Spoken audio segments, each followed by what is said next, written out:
മിശിഹായിലുള്ള സഹോദരരെ, പരീക്ഷകളിലും അവഹേളനങ്ങളിലും സഹനങ്ങളിലും തളരരുത്, വിശ്വാസം ഉറച്ചു നിൽക്കണമെന്ന് യേശു ശിഷ്യന്മാരെ പലതവണ പഠിപ്പിച്ചിട്ടുണ്ട്.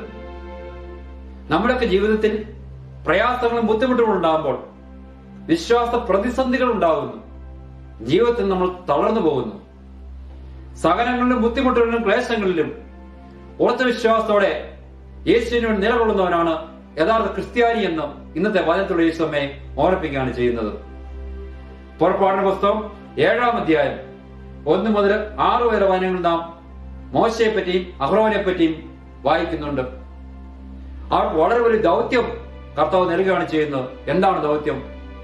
ഫറവോയുടെ അടിമത്തിൽ നിന്ന്, ഈജിപ്തിൽ നിന്ന് ഇസ്രായേലിനെ രക്ഷിക്കുക എന്നുള്ളതാണ് അവർ ദൗത്യം. അവരെ സംബന്ധിച്ചിടത്തോളം അത് അസാധ്യമായിരുന്നു. അവർ ബലഹീനരായിരുന്നു. വളരെ ക്ലേശകരമായ ഒരു ദൗത്യമായിരുന്നു എന്ന്. എന്നാൽ അവർ എന്താണ് ചെയ്തത്? പൂർണ്ണമായിട്ട് 100% കർത്താവിൽ ആശ്രയിച്ചു. പൂർണ്ണമായിട്ട് 100% കർത്താവ് വാഗ്ദാനങ്ങൾ നിറവേറ്റുന്നവനാണെന്ന് അവർക്കറിയാമായിരുന്നു. അതുകൊണ്ട് അവരെ സംബന്ധിച്ചിടത്തോളം ബലഹീനായ മോശയ്ക്കും ബലഹീന അഹ്റോനും കർത്താവിൽ ആശ്രയിച്ചപ്പോൾ അസാധ്യമായ കാര്യങ്ങൾ സാധ്യമാക്കി ദൈവം കൊടുക്കുകയാണ് ചെയ്യുന്നത്. വളരെ അത്ഭുതകരമായ രീതിയിൽ ഇസ്രായേൽ രക്ഷിക്കുവാനായിട്ട് അവർക്ക് കഴിഞ്ഞു. നാം ഓരോരുത്തരും ബലഹീനരാണെങ്കിലും പാപികളാണെങ്കിലും കർത്താവിൽ ആശ്രയിച്ചുകൊണ്ട്, കർത്താവ് വാഗ്ദാനം നിറവേറ്റുമെന്നാണ് വിശ്വസിച്ചുകൊണ്ട് ജീവിതത്തിൽ മുന്നേറുമ്പോൾ നമ്മിലൂടെ ദൈവം അത്ഭുതങ്ങൾ പ്രവർത്തിക്കും. ഇത് തന്നെയാണ് നാം ജെറമ്യാ പ്രവാചകന്റെ ജീവിതത്തിലും കാണുന്നത്. ജെറമ്യാ പ്രവാചകന്റെ പുസ്തകം 11-ാം അധ്യായം 18 മുതൽ 23 വരെ വചനങ്ങളിൽ തന്നെ ഏൽപ്പിച്ചിരിക്കുന്ന ദൗത്യം നിർവഹിക്കുന്ന ജെറമ്യാ പ്രവാചകനെ കാണാൻ സാധിക്കും. എങ്ങനെയാണ് ജെറമ്യാ പ്രവാചകന് ബുദ്ധിമുട്ടുകളെ, പ്രയാസങ്ങളെ, ക്ലേശങ്ങളെ, തടസ്സങ്ങളെ, പ്രതിബന്ധങ്ങളെ നേരിടുവാനായിട്ട് കഴിഞ്ഞത്? ഒരു കാര്യം മാത്രമാണ് ജെറമ്യാ പ്രവാചകൻ ചെയ്തത്. 100% പരിപൂർണമായിട്ട് കംപ്ലീറ്റ്ലി ജെറമ്യാ പ്രവാചകൻ ദൈവത്തിൽ ആശ്രയിച്ചു. ജെറമ്യാ പ്രവാചകൻ പറയുകയാണ് ചെയ്യുന്നത്, വിധിയും ശിക്ഷയും നൽകുക എന്നുള്ളത് കർത്താവിന്റെ ദൗത്യമാണ്, എന്റെ കാര്യമല്ല. എന്നെ ഏൽപ്പിച്ച ദൗത്യം ഞാൻ നിർവഹിക്കും. നമുക്കറിയാൻ സാധിക്കും, ജെറമ്യാ പ്രവാചകന്റെ പുസ്തകം വായിക്കുമ്പോൾ എന്തെല്ലാം പ്രതിബന്ധങ്ങൾ നേരിടേണ്ടി വന്നു. എന്നാൽ എപ്പോഴും കർത്താവ് കൂടെ ഉണ്ടായിരുന്നു. അതിന് കാരണം എന്തായിരുന്നു? ജെറമ്യാ പ്രവാചകൻ കർത്താവിൽ വിശ്വസിക്കുകയും കർത്താവിനെ സ്നേഹിക്കുകയും എല്ലാത്തിലൂടെയായി എല്ലാ കാര്യങ്ങളിലും കർത്താവിൽ ആശ്രയിക്കുകയും ചെയ്തു. അതേ രീതിയിൽ നാം കർത്താവിൽ ആശ്രയിക്കുമ്പോൾ നമ്മിലൂടെ ദൈവം അസാധ്യമായ കാര്യങ്ങൾ സാധ്യമാക്കി തരും. വിശുദ്ധ പൗലോസ് കൊറിന്ത്യർ എഴുതിയ 2-ാം ലേഖനം 4-ാം അധ്യായം 7 മുതൽ 18 വചനങ്ങൾ നാം കാണുന്നത് കർത്താവിൽ ആശ്രയിക്കുന്ന പൗലോസ്ലിഹയാണ്. പൗലോസ്ലിഹ വളരെയധികം തീക്ഷ്ണ ഒരു മിഷണറി ആയിരുന്നു, അല്ലെങ്കിൽ ഒരു അപ്പസ്തോലനായിരുന്നു, പ്രവാചകനായിരുന്നു പറയാൻ സാധിക്കും.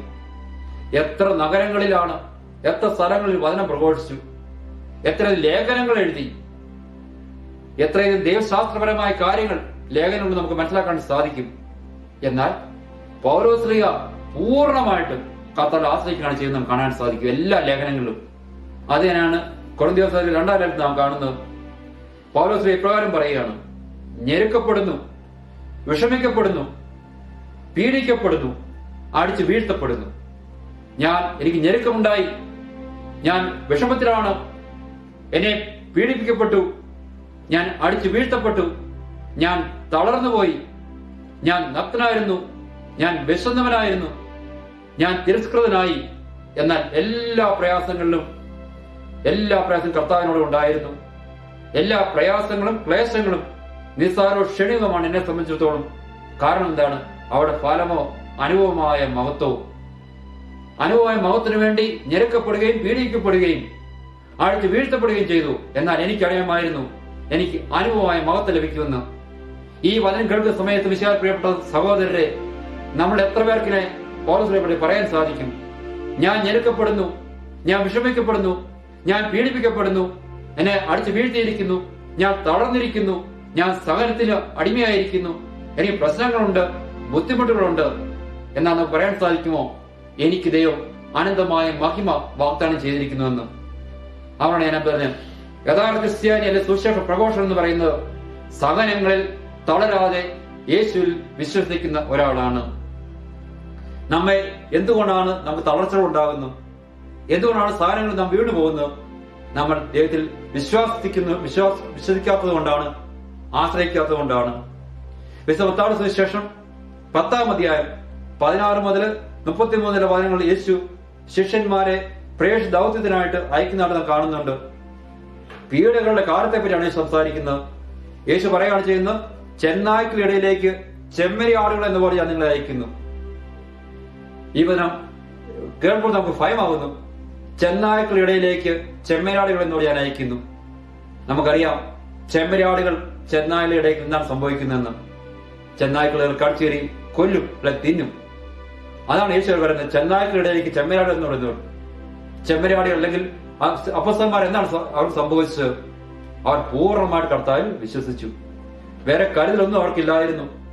വീണ്ടും യേശു പറയുന്നുണ്ട്, നിങ്ങൾ എന്ത് പറയണമെന്നോ എങ്ങനെ പറയണമെന്നോ എന്തൊക്കെയാണ് എങ്ങനെയൊക്കെയാണ് നിങ്ങൾ ജീവിക്കണമെന്നും നിങ്ങൾ ഭയപ്പെടേണ്ട, ആകുലരാകേണ്ട, വ്യഗ്രതപ്പെടേണ്ട, ദുഃഖിതരാകേണ്ട. കാരണം എന്താണ്?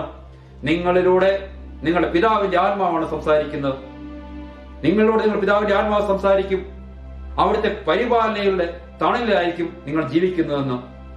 നാം ഓരോരുത്തരും സ്വർഗീയ പിതാവിന്റെ പരിപാലനയിലൂടെ, സ്നേഹത്തിന്റെ, കരുതലിന്റെ, കരുണയുടെ തണലിൽ ജീവിക്കുമ്പോൾ നമുക്കും ചെന്നായ്ക്കളിടയിൽ അല്ലെങ്കിൽ ചെമ്മരിയാടുകൾ ചെന്നായ്ക്കളിൽ ജീവിക്കാനാണ് സാധിക്കുമെന്ന് യേശുവേ ഓർമ്മപ്പെടുത്തുകയാണ് ചെയ്യുന്നത്.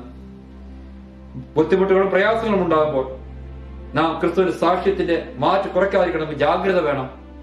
നമ്മുടെ സൗകര്യമനുസരിച്ചില്ല, പൂർണ്ണമായിട്ട് കർത്താവ് വിശ്വസിച്ചുകൊണ്ട് വചനം പ്രഘോഷണം നടത്തുമ്പോൾ, പൂർണ്ണമായിട്ട് ആശ്രയിച്ച് കർത്താവ് ജീവിക്കുമ്പോൾ നമ്മളല്ല നമ്മുടെ കർത്താവിന്റെ പിതാവായ ദൈവം നമ്മളോട് സംസാരിക്കുകയും നമ്മളെ പ്രത്യേകമായിട്ട് പരിപാലിക്കുകയും ചെയ്യും. അതിനായിട്ട് നമുക്കിന്ന് പ്രാർത്ഥിക്കാം. പിതാവായ ദൈവമേ, ഇന്നത്തെ വചനത്തിന് ഞങ്ങൾ നന്ദി പറയുന്നു. മോശയെ പോലെ, അഹ്റോനെ പോലെ, ജെറമ്യ പ്രവാചകനെ പോലെ, പൗലോസ് ശ്ലീഹായെ പോലെ അങ്ങിൽ ആശ്രയിക്കുവാൻ ഞങ്ങളെ ഇന്ന് പഠിപ്പിക്കണമേ. ഞെരുക്കങ്ങൾ ഉണ്ടാകുന്നു, ബുദ്ധിമുട്ടുണ്ടാകുന്നു, സഹനങ്ങളുണ്ടാകുന്നു, വിഷമതകളുണ്ടാകുന്നു, അടിച്ചു വീഴ്ത്തപ്പെടുന്നു, ക്ലേശങ്ങളുണ്ടാകുന്നു, രോഗങ്ങളുണ്ടാകുന്നു. യേശു എന്താണ് പൗലോസിനെ ഓർപ്പിച്ചത്? നിങ്ങളുടെ ഇതെല്ലാം ക്ഷണികമാണ്, എന്നാൽ നിങ്ങൾക്കുള്ള അനന്തമായ മഹിമ അത് ക്ഷണികമല്ല. ആ മഹിമയിലേക്കാണ് ഞാൻ വിളിച്ചിരിക്കുന്നത്. യേശു ഞങ്ങളോട് പ്രത്യേകമായിട്ട് പറഞ്ഞു, നിങ്ങളല്ല, നിങ്ങൾക്ക് വേണ്ടി എന്റെ സ്വർഗസ്വനായ പിതാവ് നിങ്ങളോട് സംസാരിക്കുമെന്ന്. അങ്ങനെ വചനം ശ്രവിക്കുവാനും ഗ്രഹിക്കുവാനും അത് ജീവിക്കുവാനും വളരെ ഉച്ചനമായ രീതിയിൽ പൗലോസ് ശ്ലീഹയെ പോലെ, ജെറമ്യ പ്രവാചകനെ പോലെ വചന പ്രഘോഷണ തീരുവാനായിട്ട് ഞങ്ങളെ സഹായിക്കണമേ. ഞങ്ങളെ കൊടുത്ത ഓരോരുത്തരെയും സമർത്ഥമായി പരിശുദ്ധാത്മാവിനാൽ നിറയ്ക്കണമേ.